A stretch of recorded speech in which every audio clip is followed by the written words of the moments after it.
Welcome to Lethal Dose, your favorite toxicology-focused podcast where we delve into true crime cases involving drugs and poisons. My name is Venus Danecko. I'm a layperson fascinated by true crime. My name is Kayla Woods. I'm an author and toxicologist. Let's get started.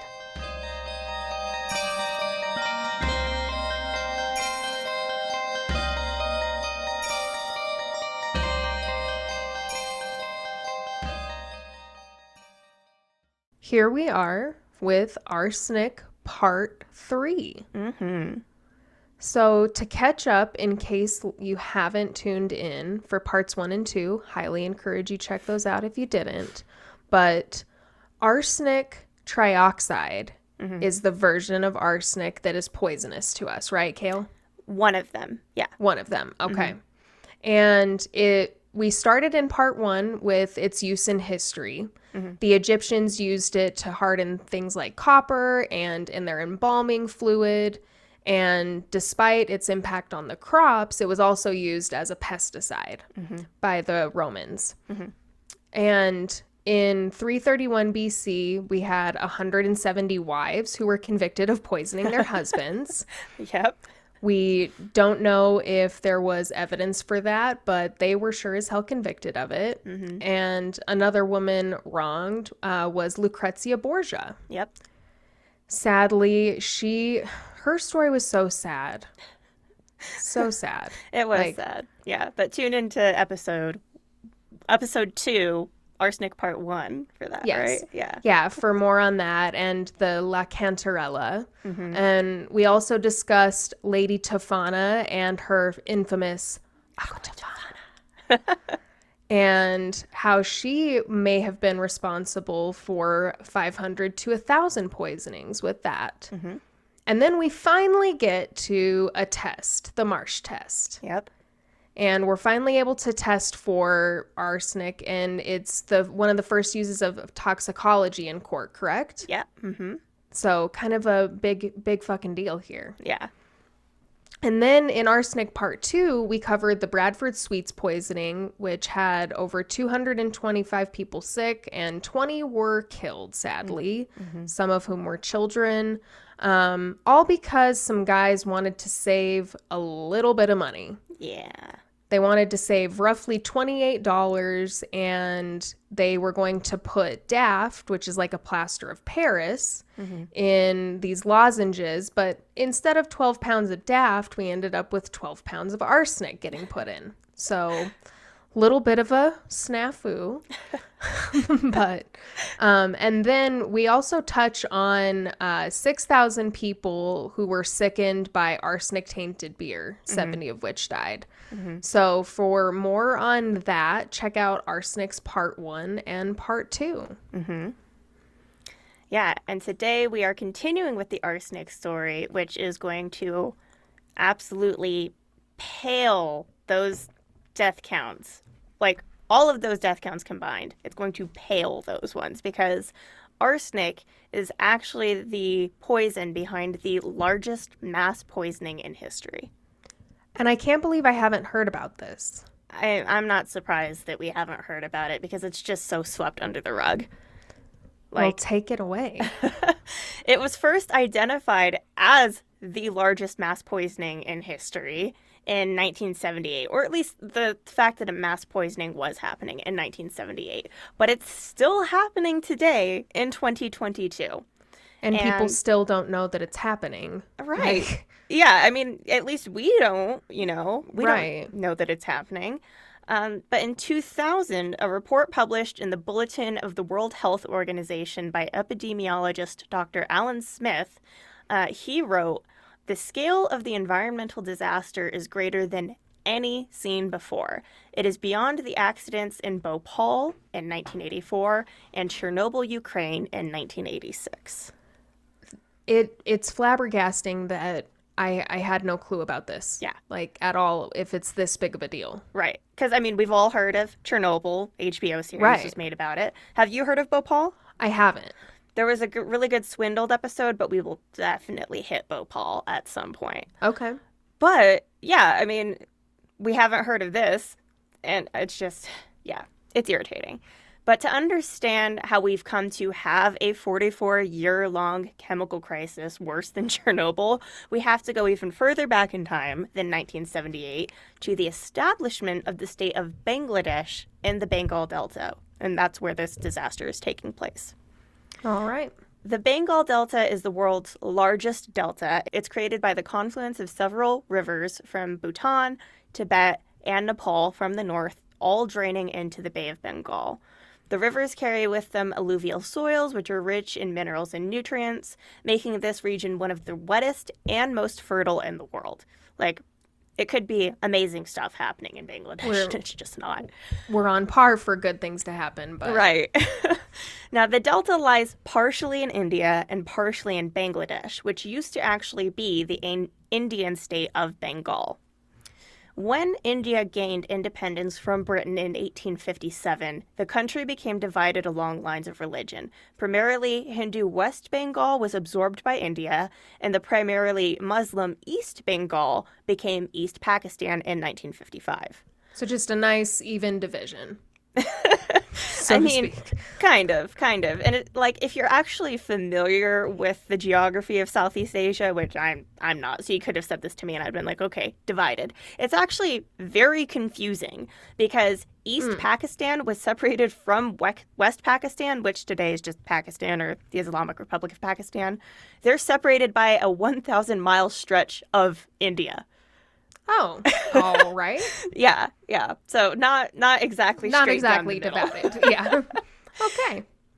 And even though it had this kind of large separation, I mean, I guess 1,000 miles, like geographically speaking, isn't a whole lot, but it's kind of a lot. But they were considered one country despite that. Because of the religious movements that helped gain independence from Britain and then separate from India. So both East Pakistan and West Pakistan were actually predominantly Muslim. And so that's why they were like, okay, well, we're going to split and you're just going to both be Muslim Pakistan.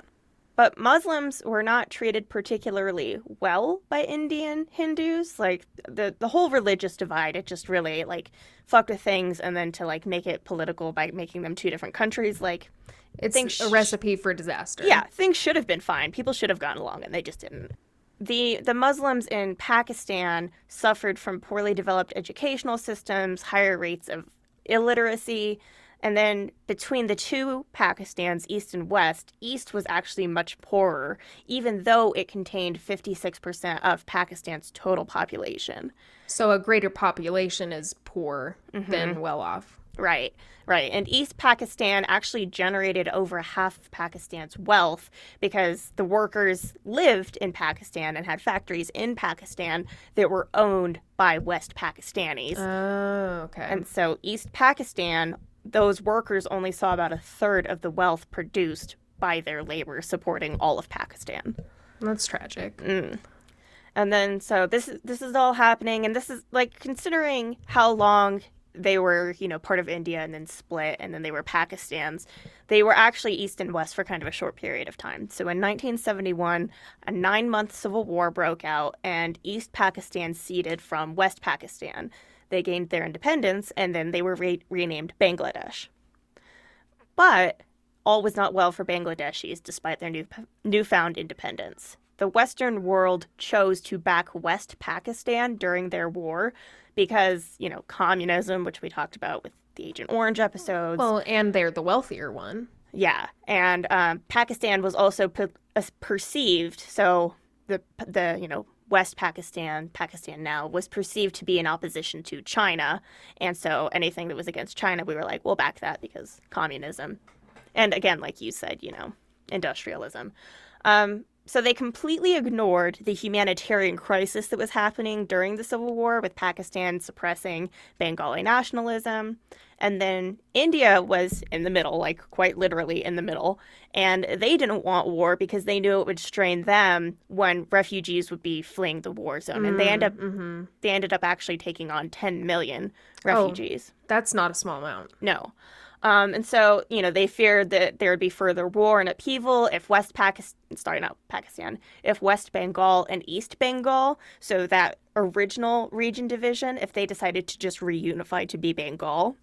And so India asked the United States to stop providing Pakistan with arms, and the U.S. agreed, but a leaked memo to President Nixon revealed that there was a continued, quote, tilt in favor of Pakistan. And India found out about this memo. They were pissed, and so they actually entered the war and backed Bangladesh. Oh, wow. Yeah. And while all this is happening, cyclones also hit the region and killed 300,000 to 500,000 people in the Bay of Bengal in 1970. Jesus, they're not catching a break right now. It left the survivors of the cyclones without clean water, food, or housing.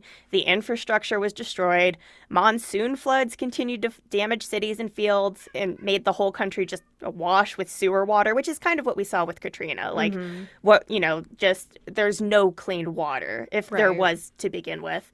And soon Bangladesh was unable to provide food for its dense population, and they fell into a famine. This is too much. Like, any one of these things is too much to stand, let alone having all of these things happen. Yeah. And in like less than a decade, less than 5 years even. Like, come on, like this, give Bengal a break. So Bangladesh, they finally received aid after photos of children with like distended stomachs and flies swarming in their eyes and, too weak to brush them away. They were published in the Western world. And so finally people were like, oh no, how terrible. Not the children. Right, that whole thing. Yeah. So the famine was first addressed and then the broken infrastructure. And part of the infrastructure rebuilding included providing clean drinking water to help eradicate waterborne spread of diseases like cholera. And so what is cholera and how is it spread and what are the effects of it? I think we'll probably do a whole episode on cholera at some point, but just briefly, it's an infection of the small intestine by a specific bacteria. Usually there's really, really watery diarrhea that lasts days, and you actually get cholera through this watery diarrhea, like being in your water. So it's the ingestion of cholera itself. And there was a lot of studies in like London during their cholera epidemics that showed like we really need to separate drinking water from being anywhere near sewage water, and that just was not the case in Bangladesh. Well, and after cyclones and everything's ripped to shreds, it's kind of hard to, just have that automatically. Come on. Yeah. Yeah. Because of the problems with the infrastructure and the flooding, it disproportionately affected poor Bangladeshis. And there were 12 million people in the capital of Dhaka alone who lived in slums and were very poor. Yeah. And this was actually a quarter of the population of Bangladesh that did not have access to clean drinking water and was very susceptible to things like cholera. That's terrible. That's a metric fuck ton of people. Yeah. Yeah, it's a lot of people. And, that was the 70s, but even in 2002, conditions had not overwhelmingly improved for people when Luke Harding, who was actually the journalist who wrote the reference book that we used for the Russians' poisons episode, he visited and he wrote that, quote, all slum dwellers are forced to use the lake as a latrine. They use the same water to clean their cooking pots, to wash clothes, and to bathe. And this is, when you have that many people, it's going to progress virally. Like, it's just going to get worse and worse. The water's going to get worse. More people are going to get sick. And then more people are going to shit in the water and make more people sick. Like, it's a terrible cycle. Yeah. Like, there's no wonder that it spread so quickly, so badly. Right.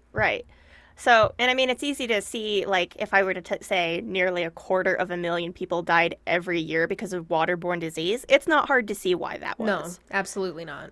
But there was a solution because the fertile soils served as a form of water filtration, and tube wells could easily be built to access clean water pouring in from the earth. And they actually had been built as early as 1937 and proven to be successful for this purpose. And so the United Nations generously steps in, and specifically UNICEF, which, that organization that a lot of us trick-or-treated for quarters to benefit, UNICEF. Yep. The little box, I remember. Yeah. They installed 900,000 hand-pump tube wells throughout Bangladesh and encouraged more to be sunk by other authority figures. And for a while, this seemed to be the solution that Bangladesh needed, was these hand-pump tube wells to access that clean water. Infant mortality dropped, child mortality dropped, and in 1997, UNICEF declared that 95% of Bangladeshis had access to clean water via tube wells, which surpassed their target of 80% of the population by the year 2000. And Well, yet, this all sounds good. Yeah, I was just gonna say this all sounds good, but it's not like, all right, that's it. The dose makes the poison. Wrap it up. Yep. Like, obviously, like, I mean, they're hitting goals, but something's amiss. yeah, every time I was researching for this episode, I kept hearing this one professor in my head who always talked about the law of unintended consequences. That was this.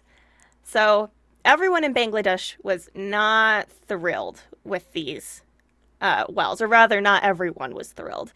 There was superstition and fear in response to tube well installation as early as the 1960s.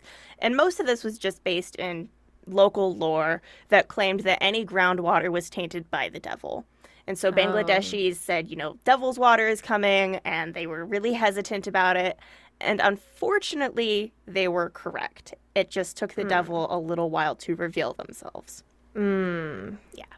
So this is when a dermatologist from the School of Tropical Medicine in Calcutta named Dr. Saha began seeing patients with spots appearing on their torsos, arms, and legs in West Bengal. So this is India. The spots were tiny and black, but the patients also had rough skin and warts appearing on their palms and the soles of their feet. And this wasn't a common condition, but it was not completely mysterious, and so it's not like Dr. Saha didn't know what he was seeing. He knew that hyperpigmentation like this was the first step of arsenicosis, which is caused by long-term arsenic exposure. And he was quickly able to say this is arsenic, and then track down the source of the skin lesions to the tube wells, which were tested and confirmed to contain arsenic. All right, case closed. We figured it out, right? Right? No. So with long-term arsenic exposure, hypopigmentation is also possible. So white spots can also be created rather than black. In either case, these spots are called melanosis. With extensive chronic arsenic exposure, keratosis develops on the skin of the palms and the soles, and that can raise and harden into nodules. And these can grow to be up to 1 centimeter across. So very hard, very big. And skin cancer can eventually grow on these sites. And skin cancer and keratosis from arsenic exposure, the reason Dr. Saha, as a dermatologist, was familiar with this was because it was published as early as 1888 by doctors who had patients who were taking Fowler's solution for extended periods of time. And I think this should be familiar to anybody who listened to parts 1 and 2 of arsenic. I think I probably mentioned Fowler's solution. It was an arsenic medicine, and it was just not great. But there were other dermatological diseases caused by arsenic exposure, including Blackfoot, which is a result of peripheral vascular disease from exposure to arsenic, and that can end with gangrene in the extremities. So that's one of the routes that we can take with this chronic exposure. Some of the symptoms are geographically dependent, which is kind of weird. So Blackfoot is mostly seen in Mongolia and Taiwan, and the first cases of arsenic-related skin diseases in Chile and Argentina were recorded in 1917, and then in the 1970s, they found high levels of bladder and lung cancers in these regions. So those are later products of the chronic arsenic exposure. Exactly. And so we have seen it prior to Bangladesh. We know that it exists. We know it exists. We know that it's as a result of long-term arsenic exposure. And we also know that arsenic can cause damage to the kidneys, the brain, the heart, circulation. It can increase the chance of miscarriage and stillbirth.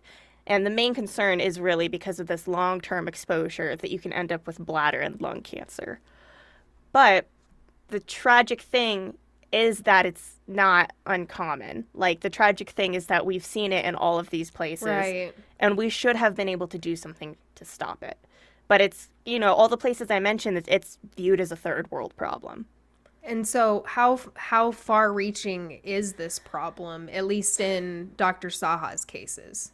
So Dr. Saha's work was continued over the next 4 years, and he identified 1,214 cases of chronic arsenical dermatosis related to just tube well water in 61 different villages. So these were This all is huge. Yeah, and they were all being serviced by different tube wells. Like, it was a pretty widespread study that he was able to conduct.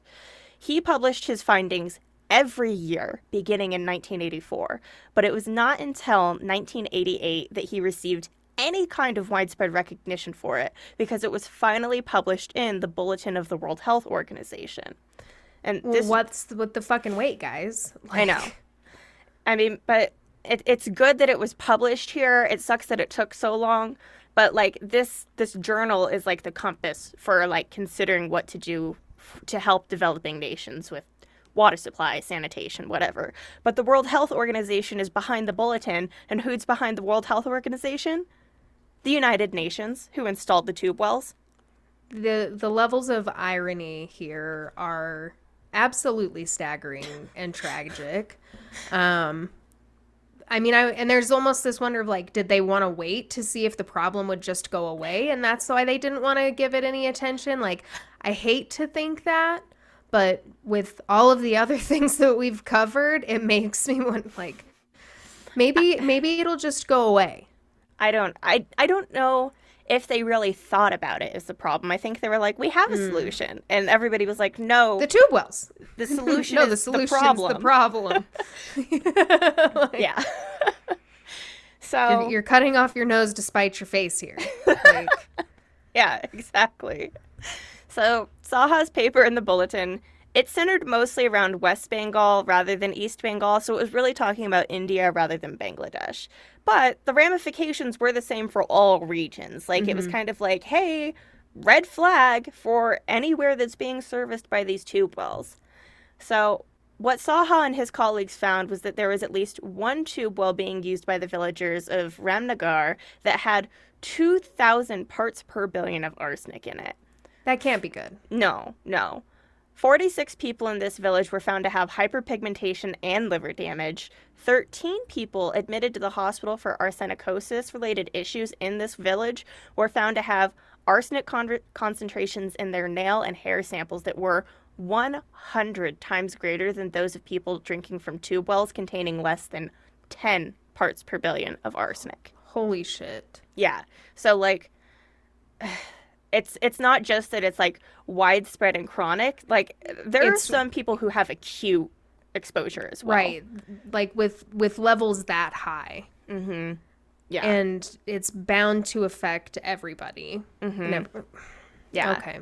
And you did mention arsenic trioxide at the top of the episode, but there are a couple different kinds of arsenic. So typically the form of arsenic that has been used to poison people maliciously or has been used medicinally is that arsenic trioxide, which is a white solid. The forms of arsenic that are found in the groundwater are soluble inorganic forms called arsenate or arsenite. Both are white solids, usually bound to sodium or potassium to form an arsenic salt. Okay. So Okay. a little bit different. Yeah. A little bit different, yeah. So for inorganic arsenic, 10 parts per billion of arsenic is considered safe. And this is 10?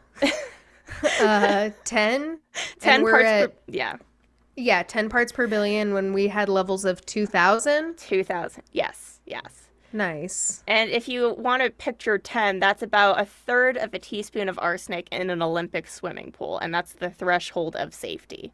But a greater value of 50 parts per billion is actually considered safe by the Bangladesh government. Oh, okay. Why? The numbers are all there, but it's not adding up.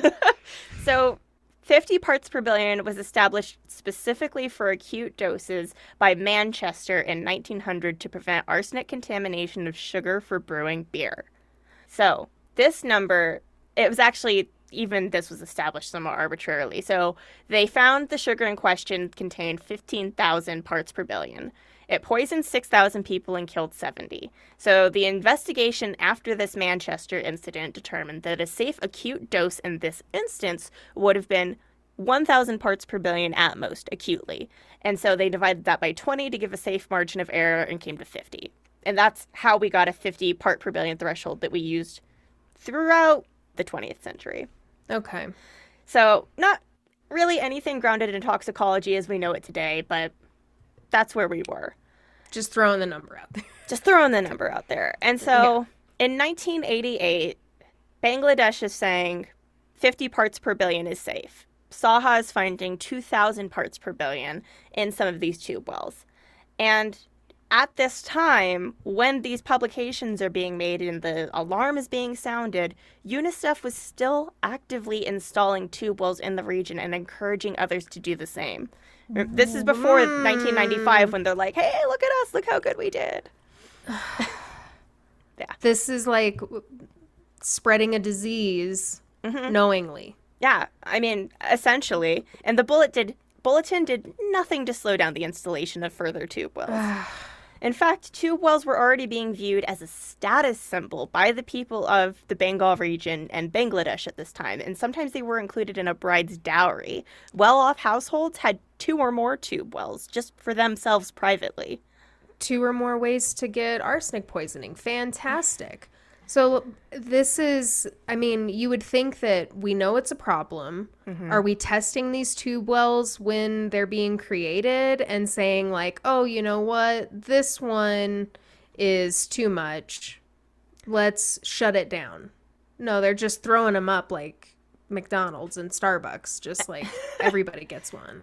So once they were just unavoidably aware of the situation after that bulletin where it was like, hey, the World Health Organization is aware of it, United Nations is aware of it, they did start testing the water for arsenic before tube well was installed. At that point, though, right?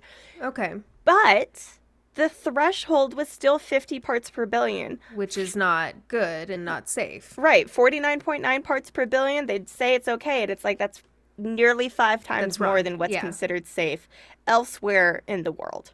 Right. And it's almost like, are we considering this higher level safe so that we can have a quote unquote safe tube well? Right. Instead of just saying like the labor and everything that went into it was for nothing. Right. And between 1998, when there was more, more studying will happen in the next 10 years that I'm going to describe. But between that and the time that the book that I was using as my main source book, which was Venomous Earth by Andrew A. Maharg, between 1998 and 2005, 4 million tube wells were sunk. And because of this testing, they statistically are likely to have 1 million that are contaminated with that, above 10 parts per billion of arsenic. These are not good numbers. No, it's not good numbers. No, 25% chance of getting deathly ill, not good numbers. No. So, in 1993, an analytical chemist from Calcutta noticed that many people in his home village were exhibiting the same hyperpigmentation, that arsenicosis, and he became a major advocate for further study in West Bengal and Bangladesh. His name was Deepankar Chakraborty, and he helped to win funding for research that found an estimated 200,000 of the 3 million people in the region were suffering from some sort of chronic arsenical dermatosis. That is too many people once again. It's too many people. That's too many, and that's how many were showing signs at that point in time, not how many were exposed. Right. 1993 was also the first year that problems with arsenic were actually recorded in Bangladesh proper. So not just saying like we could generalize it to Bangladesh, but we actually found it in Bangladesh because a contaminated tube well was found in a village in 1992, studied, and then reported the following year. Unfortunately, this wasn't followed up on. Bangladesh was still unstable, and the government didn't do anything to really investigate or mitigate this village or anything in the surrounding region. Since cases were being taken more seriously in Calcutta, Chakraborty was able to see almost immediately that the situation in Bangladesh was worse. Like, not to compare tragedies, but he could tell that it was going to be more widespread. Right. Because he was seeing more and more cases of arsenicosis in his clinics. So his team investigated and verified the contamination of tube wells in Bangladesh in 1995. And that same year, he hosted the Arsenic Conference in Calcutta to fully inform governments and international agencies of the widespread crisis that, well, they had known about for years, but he was like, hey, Chrissy, wake up. I don't like this. Chrissy, wake up. Like, following this arsenic conference in Calcutta in 1996, the World Health Organization declared the situation in Bangladesh to be a major public health issue. Oh, well, it's about god dang time. Considering it was 8 years of preventable exposure since the original publication in their bulletin. Right. Not even how long they had known about it, or people had known about it. Like, Jesus, took them long enough. Right. Took them long enough. But meanwhile, Chakraborty, he's just continuing on, and he's advocating. He's working with the Dhaka Community Hospital. And in 1997, results were published from his work at this hospital, and they were, of course, unsurprisingly, terrible. 14 years after it was discovered in West Bengal, things were still, getting progressively worse. So they looked at 294 tube wells in a single village and found that 29% of them had over 50 parts per billion of arsenic. So over even like what the estimated 25%. Yeah. Ugh. Another village that was studied between 1996 and 1997 was one of the worst affected areas, where 90% of the tube wells had over 50 parts per billion of arsenic. What in the actual fuck? I know. And the most extensive study was conducted between 1998 and 1999 and looked at 3,534 tube wells. Over 25% of them had at least 50 parts per billion of arsenic. At least? At least. Yeah. Oh, this is not fucking good, guys. No. They also found that out of 64 districts in Bangladesh, 59 of them had arsenic-contaminated groundwater in at least one of the tube wells. So only 5 districts were completely safe with their tube wells. And the northern districts of Bangladesh were mostly arsenic-free, so that's where that 5 was kind of bundled. The south was mostly the place that was contaminated. That's what they were able to kind of find and map out. They really were right about this being the devil's water. Yeah. Yeah. Like, they weren't wrong. Yeah. And it gets worse. Well, of course it does. How the fuck does it get worse than 90% of the tube wells having more than 50 parts per billion of arsenic? Because it's not just drinking water and it's not just groundwater. Agricultural advancement has led to the tube well water being pumped into irrigation systems to water rice paddy fields during hot, dry seasons. The rice that we learned about before, nice soaking up conduit for the arsenic. Fantastic. Yes. And Bangladesh rice paddies provide citizens with around 70% of their calories. Nice. Yeah. Rice grown in Bangladesh has been found to have as much as 1,830 parts per billion of arsenic, when the safe cutoff for rice established by the EU and World Health Organization is 200. And the global median was found by a single group in 2019 to be 66. So even the 200 was being very generous, but we're 9 times that. Yeah. Yeah. Wow. They can't escape it anywhere. They're drinking it, bathing in it, eating it. It's just all the things. Okay. So things, they can get worse. Okay.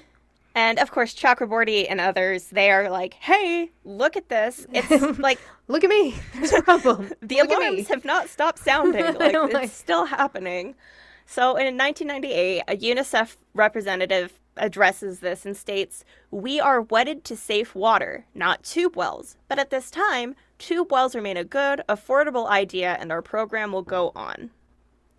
In Dhaka, UNICEF also said it was, quote, unproductive to dwell on the past. And I think that it goes without saying that that's fucking bullshit. Yeah, it's unproductive to look at the objective evidence that we have that there is a tragedy. Like currently happening. Not in the past. This isn't, we're not dwelling on the past. This is something that is happening day to day. It's going to be there tomorrow. This isn't dwelling on the past. This is dwelling on the present And the past and the future. You sick fucks. Yeah. Okay. So, that same year, 1998, the World Bank gave Bangladesh a $34 million loan to deal with the tube well contamination. But it was slow to be used for some reason. In the first 2 years, only $2 million had been used, and this was mostly on committees and consultants. By 2005, the loan had been completely used, and another $55 million loan was lined up by the World Bank. But no money or plans were planned to deal with the arsenic contamination of soil. So it's kind of just like throwing money. Yeah, we're just throwing money at it, but not actually doing anything with it. As of 2017, Bangladesh's government planned to put $200 million to cleaning up water supplies in a project that should have concluded this year in 2022. But I couldn't find any information on that project specifically.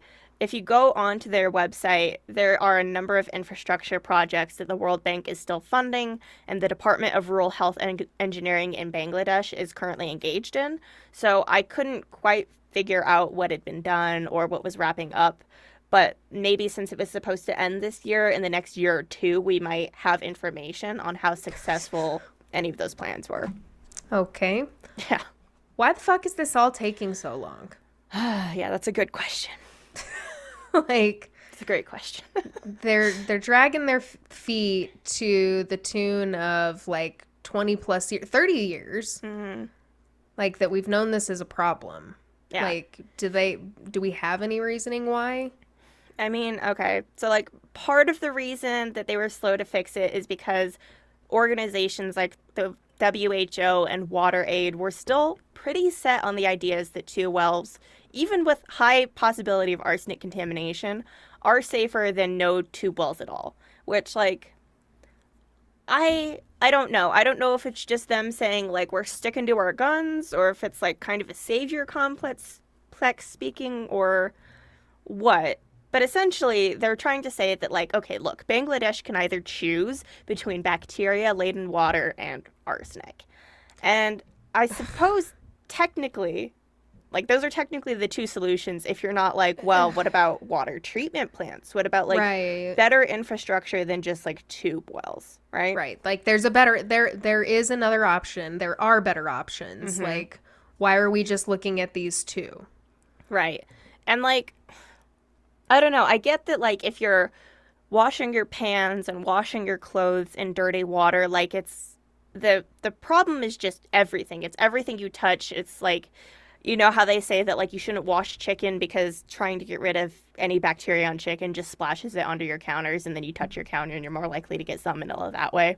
Mm-hmm. Like, that's kind of what the issue is with this cholera and other waterborne diseases, is that like you could boil your drinking water and then still end up like accidentally getting dirty water into that. Mm-hmm. But it's like you can at least boil cholera and other shit out of the water, but you can't boil arsenic out. Yeah. And like that shit's there forever. Right. And I know that, like, I don't know, it just feels like the solutions that they're kind of suggesting is putting the onus on the like impoverished people and the people who are like at risk, when it's like, no, the government needs to do more. Like, yeah, the people living in the slums of Bangladesh should not be burdened with the solution to water treatment. And they're like, oh, well, we need to educate people. And it's like, sure, you might need to educate a little bit, but I think in general people know that it's dangerous and they just don't have other options because you're not doing anything. Yeah. You need water to live. Mm-hmm. And it's like, if those are the two choices that you're presented with, like, well, you're, you know, between a rock and a hard place. Yeah. And it's like, well, are you going to educate people about cholera, or are you going to educate them about arsenic? Because, like, when they educate why not people, both? Right. Well, and when they educate people that, like, okay, here you guys, okay, so we've painted the good wells green and the bad wells red. And when they tell people that, people are like, oh, and 60% of them make the switch, but not everybody makes the switch. Is everybody capable of making the switch? Was everybody informed? Is the paint actually still there a couple years later? And do they remember which, or have they moved into the region and know which one is the safe? Good tube well and which one's not? Yeah. But that seems like the absolute bare fucking minimum. Absolutely. Like that is they could be doing so much more, but let's throw another $100 million at the problem Right. Right. and just get some consultants. Well, and the other thing that I fucking hate is when they start talking about education, which I feel is just like people high up, like, problems of the poor. What should we do about that?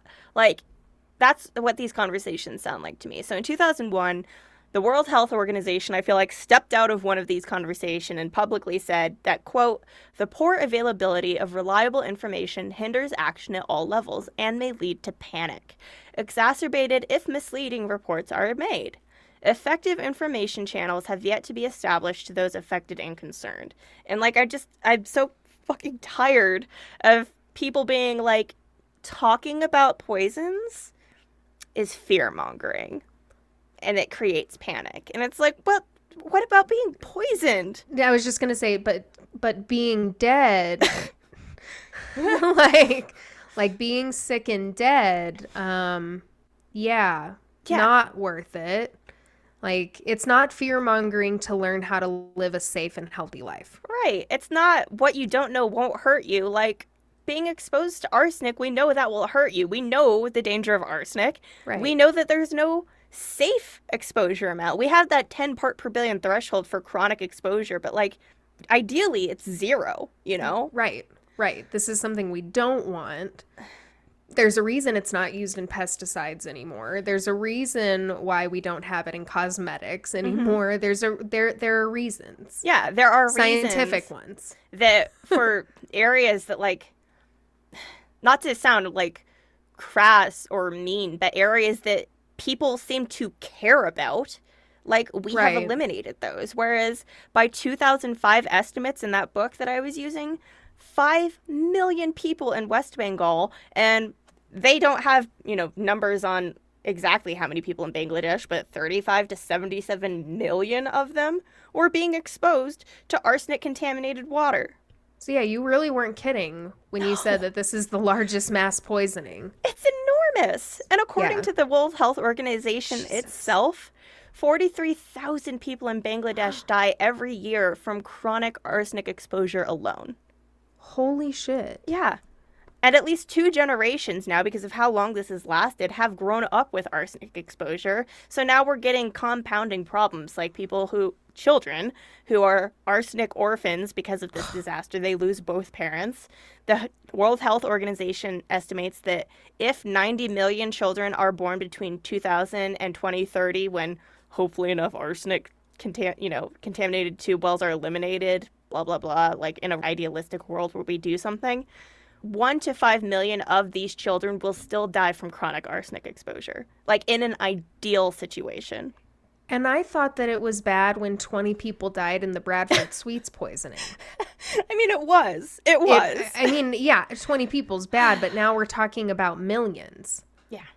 Like, that's insane. And, like, how do more people not know about this? Like, I'll say it again. Like, I don't know.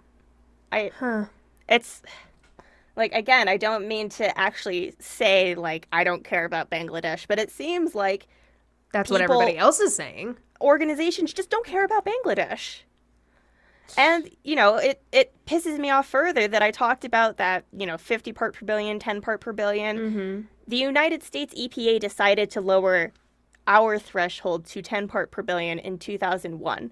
We didn't have to be compliant until 2006, but the rest of the world understood the danger of 50 parts per billion.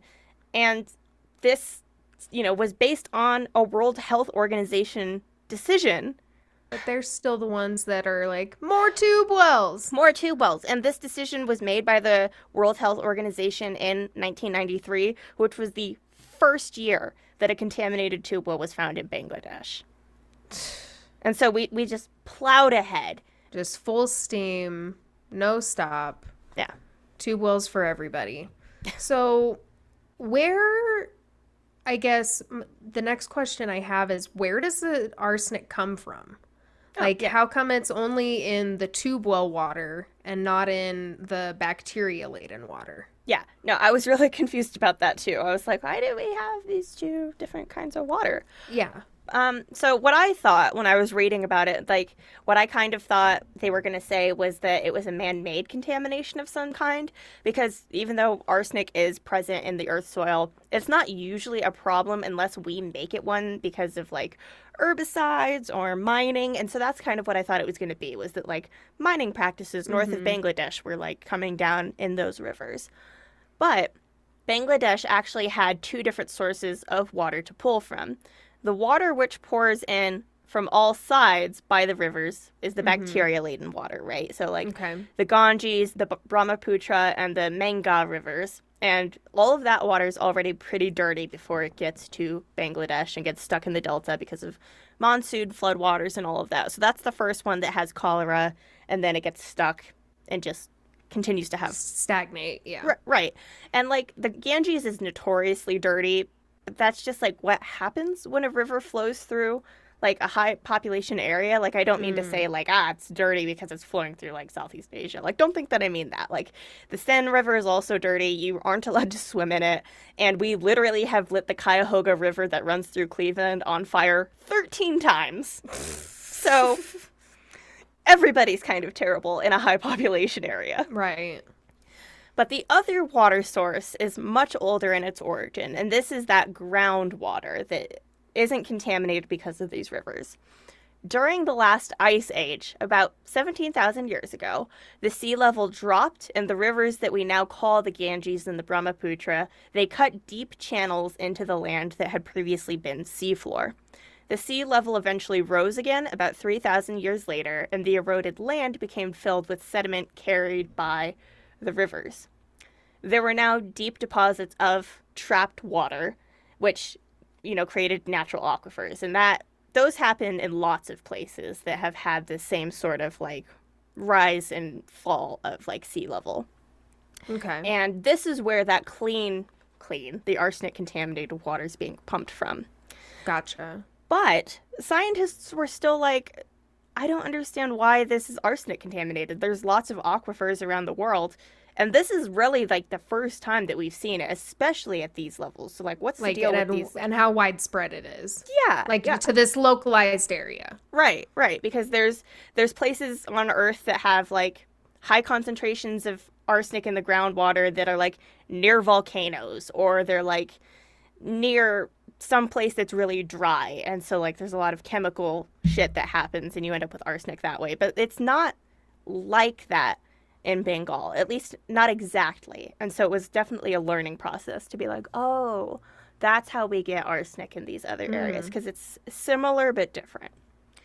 Without getting too technical, which I'm very tempted to do, but without getting too technical, the presence of arsenic is all based on pH-dependent reactions. And so that's why you see it in volcanic regions, in dry regions, and that's also why you see it in these aquifers, is because of redox reactions that are the gain or loss of a proton.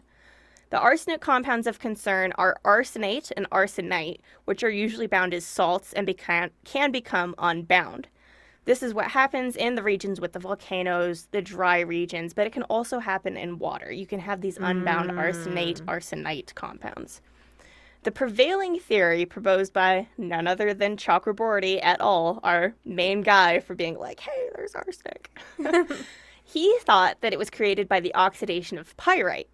But by the late 90s, this was kind of like called into question. People were like, that doesn't really make sense, because these waters are really oxygen poor and not oxygen rich. And that would be what results in oxidation. So they were like, we don't think it's the oxidation part. We think it's the reduction part. Let's look at like how things can be reduced in the water, that part of redox. And basically it's just because that there's like a lot of minerals that can contain arsenic that are present in sediment, unlike in other aquifers, and they can react and free the arsenic compounds. So it's just very regionally specific, and like pH and like just all of these correct things happening to be terrible. And it was just kind of bound to happen. Yeah, kind of. Now, interestingly, the geologic age of the different layers of the aquifers offer different concentrations of arsenic. So the Pleistocene? Yes. Don't come at me, geologists. these are the oldest and the deepest layers, and they have sub 10 part per billion concentrations of arsenic. So these We are the love to ones see that it. it's like, yeah, let's go Yeah, for that. we like that. The water of the upper holocenic layers are also safe, but the lower holocenic layers are rich in arsenic, and these were the layers that were mostly tapped by the initial sinking of tube wells. So you can go like kind of shallow or pretty deep, and we went like right in the middle, and it's like, of course we did. Damn. I mean, could it, if they went less deep, like, could there be more safe tube wells if that was still going to be the preferred option? Not as much, no. Less Okay. deep isn't what they're going for. What they're going for is more deep. And so the tube wells in Dhaka actually pull from the Pleistocene layers, but it's not necessarily enough to determine safety. And Okay. overpumping of the deep layer by 22 million people in Dhaka, it's actually threatening the safety of these wells because the shallower water can be like, pulled in. And Gotcha. the shallower water is being used by rural Bangladeshis, and it's just awful. Like, especially in high population areas, it's like, man, these tube wells really aren't the solution. They really just aren't. But they really doubled down on it like it was. Yeah, they did. They're like, we hit more than our goal. Look at us go. Tube wells everywhere. Yeah. So by crude estimates, there are still 10 million active shallow tube wells. So those rural shallow tube wells, not the top shallow, but that mid-range of danger. They are being used elsewhere outside of Dhaka, and they're still poisoning people outside of Dhaka. Another analysis by the Human Rights Watch of tube wells installed between 2006 and 2012 found that 10% of these new wells were installed in areas that were already well covered by safe water, and some areas with limited access to safe water had 20 wells or fewer installed, while other areas with full safe water coverage, had as many as 201 new wells added. So we're not spreading the love here. We're like concentrating it and sucking out all of the potentially safe water. Yeah, and like if there's already safe water, then why are we just going ham? Right. With all these tube wells? Like, and I mean, like I really said before, got it on for these. Like, right. And like I said before, like some people have multiple tube wells of their own, so there's this issue with private tube wells that can get that deep, safe water, and other people have public tube wells that there's only one in their region and it's not even good. Yeah. So, what can we do about this? Yeah. I want so badly to be like, things can be done because they can. Like, really, they can. But what can you and I do? Yeah. There are innovative solutions being implemented on local levels, but to be honest, they just kind of make me sad. So when the government refuses to act on behalf of its poor, the global community is left to try and do what they can with the little funding they can because they're not UNICEF and the World Bank. And before I was a grad student, I thought this was the kind of work that changed the world. I had the naivete to be like, we're doing all the good work that the robber barons of our time aren't willing to do. And now again, I don't mean to be a cynic, but it's just such a Sisyphean battle with this kind of work. So what has been done is that filters have been given to families. Specifically, I saw this in Nepal, but it's a local change that I'm sure has been implemented elsewhere as well. These filters, they get hot when they're stored with water. So you put your water in it, it filters, it stores, it gets hot, and then there's just a leaching of something. It's not dangerous, but there's a leaching of something, and so the water gets cloudy. And people are like, I don't want to drink this. Like, this looks like it's contaminated. What the fuck is wrong with your filter? Right. And so they stop using it. They end up using it for things like rice storage. People will come in and be like, how's your filter? And it's just filled with rice. Just rice. Yeah. Another thing that they've done is that phone apps have been developed to help the DPHE, so that Department of Rural Engineering. The employees are supposed to collect data on wells and then inform users as to their safety status, right? That could be useful. But I don't know the extent to which it's actually used by the department or by the people of Bangladesh. Like, how often is it updated? I feel like it's probably about as effective as the apps you use to save gas or to report COVID, if you had COVID or not. Right. So, and like they have this app now, but it wasn't the first time that a database had been compiled for the wells. There was already a nationwide public water point mapping database that proved my point, essentially, by having a tube well located in the database that was like, this is good, and it was painted red, so it wasn't even like an updated It wasn't a database. safe one. Yeah. Yeah. Physical filters might as well not even have data at that point. Right. Because what does it mean? Yeah, if it's not accurate, then you might as well not have it. Now, physical filters can also be added to central locations, and I think this is one of the better options that they have. So you can have a school that has its own physical water filter. And again, this has happened in a couple places like Nepal. They have been implemented. These filters are pretty cool. They have iron nails in them, which are exposed to air and water to create ferric hydroxide particles, and that can catch the arsenic as it flows through the system by creating an arsenic compound in the same way that arsenic is naturally bound to some particles in the aquifers where the arsenic is lower and the water is safe. The arsenic compounds that are formed are then pushed down into a sand layer in the filter, and these filters have been found to eliminate about 85 to 95 of the arsenic that's present. Well, this sounds fabulous. Yeah, I mean, yeah. For the situation, yeah, it's a pretty good local solution.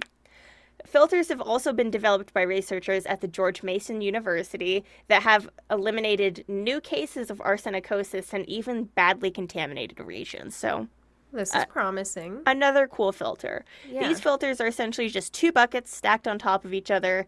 Each bucket is filled with local river sand and a composite iron mix, so a lot like the nails in that first filter. And then the second bucket has wood, charcoal, fine sand, and wet brick chips. It's called the Sono filter, and it can eliminate as much as 98% of arsenic. We love to hear it. It's fairly inexpensive. It costs only $35 US, but my issue with these filters is that they're only reactionary measures taken in the presence of still contaminated water, and it's not a solution to the country on a whole. Right. It's localized small situations. Yeah. The research that really makes me feel the most ennui, though, was conducted for 6 months in 2016.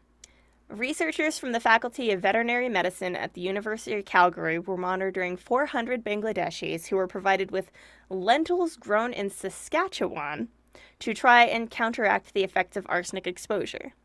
Now, apparently, for whatever reason, Saskatchewan lentils have particularly high levels of selenium, which is an antagonist of arsenic and can bind to arsenic in the blood to be eliminated without causing any damage to the body. Well, that's pretty rad. Right. Now, I couldn't get a complete copy of the published article on this study, which stated the arsenic levels in the urine of participants was higher and the signs of arsenic were lower, so it does seem like the arsenic is being eliminated without binding anywhere in the body. But a 6-month period doesn't make me feel very confident. And again, this is in response to arsenic still being in the water. Right. It's not a systemic change. And how many lentils can Saskatchewan grow and then send to Bangladesh? Right. They're not going to be able to make up for everybody who's affected by this problem, the hundreds of millions of people. Right. Like, realistically.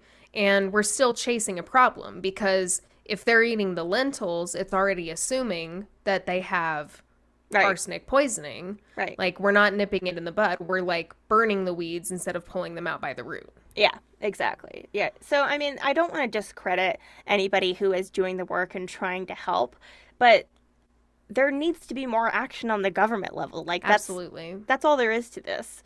The Human Rights Watch released a 111-page report in 2016 that described the situation at that time in Bangladesh and the responsibilities of the government, doctors, and monetary donors. They primarily called out the nepotism in the government as a hurdle for safe water access and stated that long before such water points are installed, politicians undermine the allocation of new government water points by diverting these life-saving public good to their political supporters and allies. In at least one government project, official policy recognized the influence of parliamentarians in citing 50% of all new water points. The Human Rights Watch found that any attempt at mitigating arsenic exposure has waned since 2006, and mostly the government and local officials have stopped caring about the primarily poor Bangladeshis affected. The Well, Human yeah, Rights because they Watch, probably have safe water. yeah, exactly. Like, Yeah. yeah, they have safe water, so So what's it matter? Got what's mine. the matter? Yeah, exactly. Ugh. The Human Rights Watch was, quote, repeatedly told that government doctors or healthcare staff do not currently conduct arsenic screening in villages. If patients go to village health clinics with symptoms of arsenic exposure, they are told nothing can be done for them. If they go to health complexes in nearby towns, they are often told there are no longer even the multivitamins and ointment that they used to receive as treatment.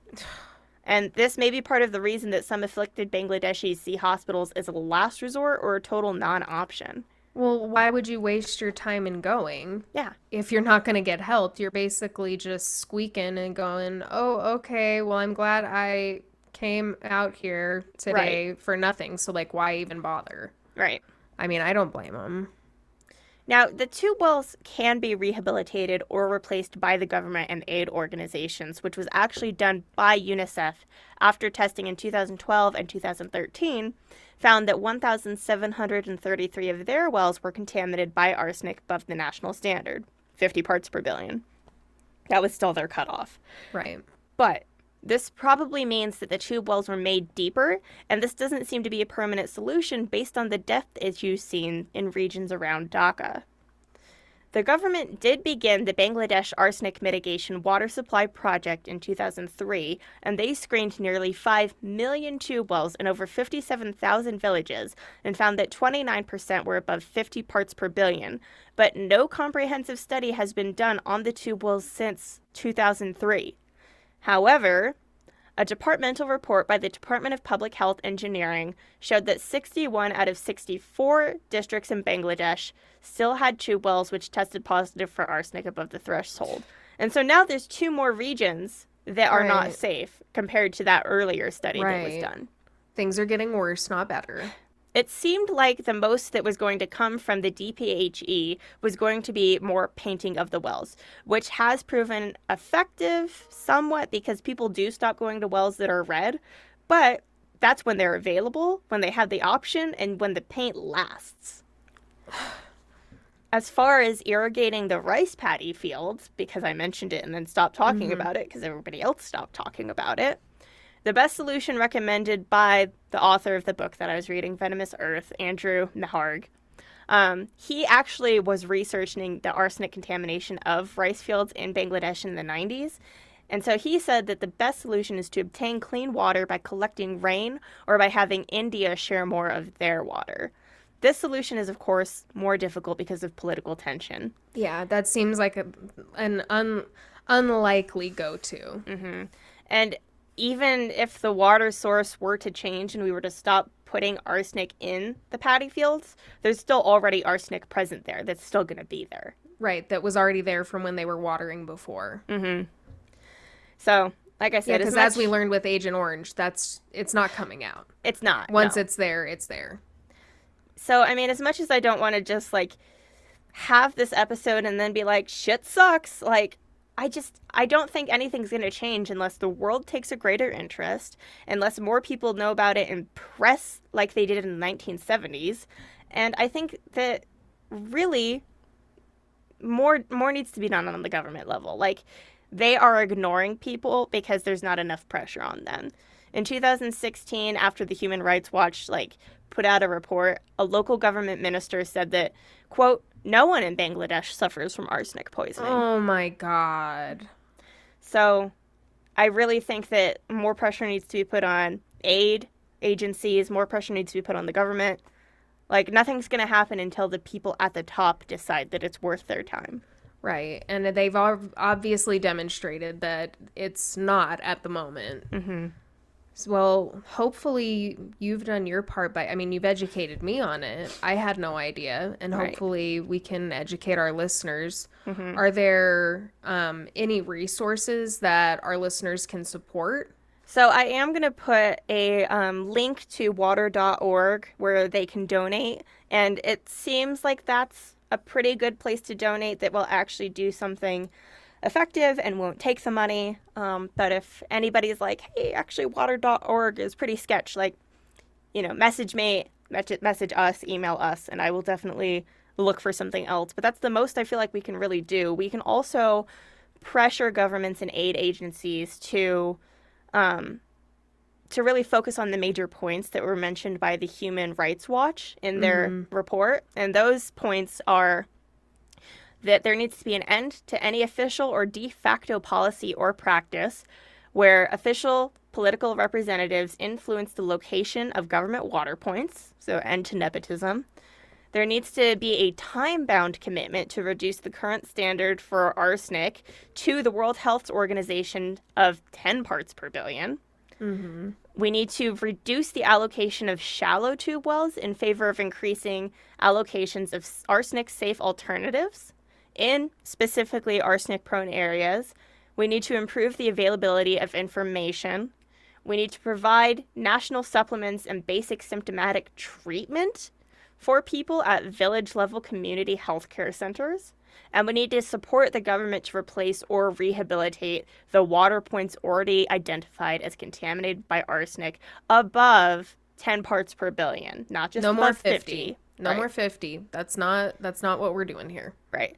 So if anybody's listening and anybody knows anybody that has their fingers on the trigger anywhere that can do something, please help us do something for Bangladesh, because otherwise we're still just throwing money at it and we're just having these localized solutions that aren't systemic solutions, and that's really what they need, is a systemic solution for access to clean water. Absolutely. Well, thank you for taking the time to research this one so thoroughly and educate us. I honestly did not think that arsenic part 3 would be something like as devastating as this. Yeah, and I don't know why I did this to us, but the next couple of episodes are going to be kind of devastating. I've been putting them off because I know that they're going to be like this. It's going to take me a while to go through the story and really thoroughly research it, but it's also just going to be heavy material, so buckle up, everyone. I'm ready.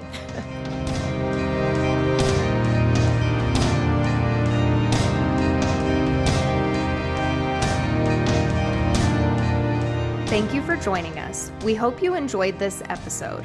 Please follow, subscribe, and review us wherever you get your podcasts.